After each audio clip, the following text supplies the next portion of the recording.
जय माता जी। हर हर महादेव। मैं हूँ अर्चना तिवारी। स्वागत करती हूँ अपने चैनल में ज्ञान की बात विद अर्चना चिंतामणि में आप लोगों का। कैसे हैं आप लोग, ये बताने के लिए हमेशा की तरह कमेंट बॉक्स में जय माता जी हर हर महादेव जरूर लिखें। आप मेरी वीडियो कहाँ से देखते हैं, ये कमेंट बॉक्स में आप बताएं। अगर मेरी वीडियो आपको पसंद आती है तो ज़रूर लाइक करें।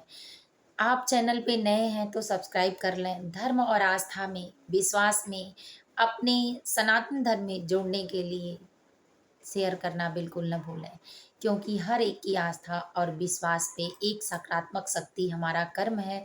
पूर्ण विश्वास है और पुण्य कर्म जिसके पास नहीं होता है उसको जीवन में कभी सुख, शांति और सौभाग्य की प्राप्ति नहीं होती है। कर्म ही सबसे बड़ा प्रधान क्षेत्र है। जो कर्म में अपने शरीर को झुकाकर और अपने शारीरिक परिश्रम के साथ मानसिक परिश्रम का श्रम करता है, उसको माता लक्ष्मी, सरस्वती, अन्नपूर्णा सब लोग वरदान देते हैं और उसकी ही दुनिया में पूजा की जाती है। वरना बैठने वाले के लिए जो समाज से बाहर हैं, यानी निष्कासित है, पागल हैं, उन दिवालिया हैं, उनको कोई नहीं पूछता है। क्यों? क्योंकि उनके पास कर्म नहीं है। सीधा सा उदाहरण है कि जब हम कोई अच्छा पेड़ लगाते हैं तो फल अच्छा आता है, अगर हम कांटेदार लगाएंगे तो कांटा ही आएगा।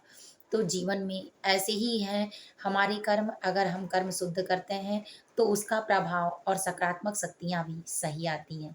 आज का आज की बात यानी आज का ज्ञान है कि एक दीपक आप जलाकर घर की दहलीज पर नवरात्रि में क्या क्या पा सकते हैं, चलिए जानते हैं। वीडियो में पूरा एंड तक बने रहें और सकारात्मक शक्तियों के साथ जुड़े रहें। हमेशा ज्ञान वो चीज़ है कि आपको हर मोड़ पर सहायता करती है। यहाँ तक कि आसमान से गिरते वक्त भी, ज़मीन से नीचे जाते समय भी और ज़मीन से उठते समय भी, या शारीरिक रूप से, मानसिक रूप से अगर पानी में भी डूब जाते हैं तो एक ज्ञान होने के बाद ही आप बाहर निकलते हैं। तो उसी तरह से ये जीवन है। भगवान ने हमको जल में डाला है और इस जल से हमको तैर कर अपने ज्ञान के अनुसार निकलना है और उसमें भी हम सुख और सौभाग्य की प्राप्ति कर सकते हैं।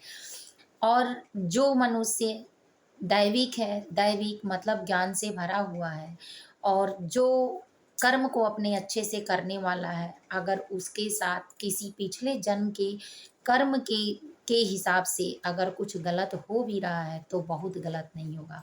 क्योंकि धार्मिक व्यक्ति वो व्यक्ति होता है कि जो दुख को भी सुख में बदलने का हिम्मत रखता है और भगवान उसका पूरा साथ देते हैं। इसलिए साथ देते हैं कि उसके कर्म के कारण दुख तो आता है, लेकिन उसके कर्म के कारण ही वो दुख में नहीं बदलता, सुख में बदल जाता है, क्योंकि वो कर्म पुराना होता है और वो जब कर रहा है नया तो उसके बाद जब उसका होगा तो सुख ही सुख होगा। तो चलिए जानते हैं कि सबसे पहले आपके घर में माता नौ दुर्गा की पूजा होती होगी और सबके घर में होती है सनातन धर्म में, हिंदू धर्म में। लेकिन शाम के समय गोधूली बेला जो होता है, उस समय हमारे शास्त्र के अनुसार कुछ ऐसे भी कर्म होते हैं कि जो करने से हमारे घर में हमेशा के लिए लक्ष्मी टिक जाती हैं। और लक्ष्मी और दरिद्रता दो बहनें हैं, दोनों घूमती रहती हैं, रोज ही घूमती हैं। जिस तरह से लोग कहते हैं कि जहाँ प्रभाव किसी चीज़ का होता है, गलत शक्तियाँ होती हैं, गलत कर्म होते हैं, वहाँ बार-बार परेशानियाँ आती हैं, तो इसी के कारण आती हैं, क्योंकि लक्ष्मी चली गई रहती है और दरिद्रता वहाँ रह जाती हैं। तो इसी बात के लिए जानते हैं कि अपने घर के दहलीज पर इस नवरात्रि में आप ये उपाय करें और ये इस बात को देखें कि आपको क्या परिणाम दे रहा है। बिना किसी के जाने और सुने, शास्त्र के नियम के हिसाब से जो चलता है, वो कभी जीवन में परेशान नहीं होता है। और हमारा शास्त्र गीता का ज्ञान, गीता सार, ज्ञान गंगा सबके हिसाब से घर की दहलीज उत्तम होती है। घर की दहलीज पे ईशान कोण भी होता है। घर के दहलीज पे ही हमारे शुभ कर्म किए जाते हैं और घर की दहलीज मर्यादा होती है। घर की दहलीज से ही देवी देवताओं का या भूत प्रेतों का या किसी भी गलत और अच्छी चीज़ों का प्रवेश होता है हमारे घर में। तो वो हमारे ऊपर निर्भर करता है कि हम किस हिसाब का प्रवेश अपने घर में कराते हैं। तो कुछ कर्म हम ऐसा करते हैं कि जिसके हिसाब से हमारे घर में नकारात्मक ऊर्जा भी नहीं आती। समाज का दिया हुआ जो दोष है, जिस तरह से आप अच्छे होते हैं अपने काम में, अपने कर्म में और समाज की वजह से पीछे जाते हैं, परेशान होते हैं, नज़रें लग जाती हैं, परिणाम आपको भुगतना पड़ता है। तो ये दुष्परिणाम आपको न मिले, इसके लिए शाम को आपको यही उपाय करना है कि पूरा नवरात्र अगर हो सके तो डेली इस काम को करें, क्योंकि हम लोग तो डेली करते हैं। तो आप भी इस चीज़ को कर सकते हैं, क्योंकि डेली करने के बाद आपको क्या होगा कि सकारात्मक शक्तियाँ तो मिलेंगी जो, लेकिन दुष्परिणाम है आपको गलत ऊर्जा का, वो दूर हो जाएगा और आप देखेंगे कि आपकी भलाई कैसे शुरू हो रही है। तो करना क्या है, आपको नवरात्रि में अपने घर के चौखट पर यानी दहलीज पर डेली साफ-सफाई सुबह और शाम करना है। साफ-सफाई का मतलब आप झाड़ू लगाते ही हैं, 1 बाल्टी पानी आराम से डालें, साफ हो जाएगा।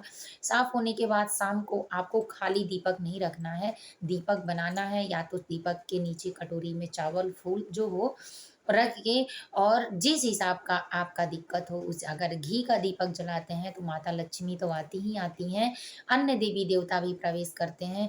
लेकिन अगर आपके घर नकारात्मक ऊर्जा होती है, नहीं भी होती है, तो लोगों की नज़र लगती है, लोगों की वजह से आप परेशान हैं। लोग आपको परेशान करते हैं, बार-बार किसी अच्छे काम को रोकते टोकते हैं, आपके परिवार में कोई बार-बार बीमार पड़ता है, लोगों की नज़रों के कारण, या आपके घर अच्छे हैं, आपके घर के परिवार अच्छे हैं और लोग नज़र लगाते हैं, तो इस दुष्परिणाम से बचने के लिए आप शाम को अपने घर की दहलीज पर दाएँ साइड या बाएँ साइड, उत्तर साइड जलाते हैं तो भी आपके परिवार में उन्नति होगी, दीर्घायुता बढ़ेगी, और पूरब के साइड बढ़ते हैं तो भी आपके घर में लक्ष्मी का सदा के लिए वास होता है। तो इसलिए आपका दहलीज किस साइड से है आप तय करें।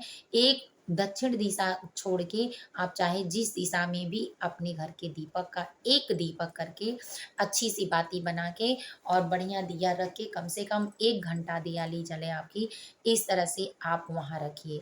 और रोज़ गोधूली बेला में ही एक दीपक जलाइए। इससे शाम के समय जब लक्ष्मी और अलक्ष्मी दोनों लोग घर में आती हैं, तो अलक्ष्मी जिसके घर में कुमकुम, हल्दी, चंदन, गंगा जल का प्रयोग होता है, उसके घर में नहीं आती हैं। जिसके घर सुबह और शाम दहलीज साफ होता है, उसके घर नहीं आती हैं। जिसके घर में साफ-सफाई, जूठे बर्तन, कपड़े इत्यादि सारी चीज़ें बिखरे नहीं होते हैं, सब अपने-अपने जगह पे सेट होते हैं सही तरीके से, तो उनके घर भी लक्ष्मी आती हैं और लक्ष्मी बिल्कुल नहीं आती हैं। गेट पर आकर ही वापस चली जाती हैं।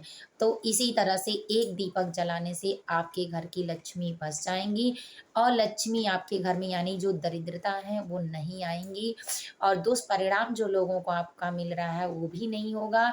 आपके घर लक्ष्मी हमेशा के लिए टिक जाएँगी, और 9 दिन जलाने से 9 देवियों का आशीर्वाद आपके घर पर बना रहेगा, और 9 देवियाँ आपके घर में बसेंगी, और जहाँ देवी-देवताओं का वास आहट हो जाता है, वहाँ जहाँ आप भगवान की सेवा करते हैं, वहाँ सकारात्मक ऊर्जा निकलती है, और ये ऊर्जा आपके घर में, आपके शरीर में, आपके पर्यावरण में जब प्रवेश करती है, तो आपकी दुःख, दरिद्र हमेशा के लिए दूर हो जाते हैं, कठिनाइयाँ दूर हो जाती हैं। परिवार के अगर किसी सदस्य की बुद्धि खराब हो रही है, तो वो बुद्धि भी सही दिशा में काम करने लगती है। और इससे भी ज़्यादा अच्छी बात ये है कि आप अनजाने में भी कोई गलती करते हैं, तो वो गलती आपको ज्ञान भगवान देंगे कि आप उसको सही करना शुरू कर देते हैं, सिर्फ़ एक दीपक जलाने से। क्योंकि कहते हैं कि कुछ चीज़ें जब दिखती हैं, तभी बिकती हैं। तो इसी तरह से जब आपके घर का दहलीज का दरवाजे पे साफ-सफाई रहेगी और दिखेगा, तो सबसे पहले किसी भी मनुष्य का चरित्र निर्माण बताने के लिए, उसके विचार बताने के लिए उसके कपड़े से बताया जाता है, उसी तरह सर्वप्रथम आपके घर को बचाने के लिए एक दीपक काफ़ी होगा। लोगों से भी बचाएगा, दरिद्रता से भी बचाएगा, नकारात्मक शक्तियों से भी बचाएगा, नज़र दोष से बचाएगा, और बहुत सारी उम्मीदें आपकी पूरा करेगा एक दीपक। और वो दीपक आपके अंश से, आपकी कमाई से जा रहा है, तो आपकी कमाई में भी वृद्धि होगी, आर्थिक तंगी से छुटकारा मिलेगा। इस नवरात्रि से हमेशा के लिए कर पाएँ तो करें, नहीं तो विशेष पर्व पर और नवरात्रि में ज़रूर करें। हम सबके साथ सबका विकास होगा। उम्मीद है कि मेरी वीडियो पसंद आई होगी। अगर पसंद आई हो तो लाइक ज़रूर कर लें, क्योंकि आपके एक लाइक से और सब्सक्राइब से हमको भी हिम्मत और साहस बहुत मिलता है। फिर मिलेंगे एक नए वीडियो के साथ, नए ज्ञान के साथ, तब तक के लिए वीडियो को यहीं एंड करते हैं। और आज नवरात्रि थी, सबके घर में, हमारे घर में भी हम दोनों लोगों ने कलश स्थापना की और आपको वीडियो भी डाले हैं, चेकआउट करके आप देख सकते हैं। आप भी पूजा पाठ करिए अपने घर में, सुखी और संपन्नता बनाए रखिए, माता लक्ष्मी का आशीर्वाद मिलता रहे, क्योंकि जब तक आपके घर की सफाई, शुद्धता नहीं होगी, तब तक आप परेशान रहेंगे जीवन में। इसीलिए हर परेशानी को दूर करने के लिए सही कर्म करना और सही जगह जाके करना जीवन की उन्नति होती है। और उन्नति में ही सफलता है, सफलता में सुख है, सौभाग्य है, समृद्धि है। अच्छा लगा हो तो लाइक कर लें। जय माता जी, हर हर महादेव।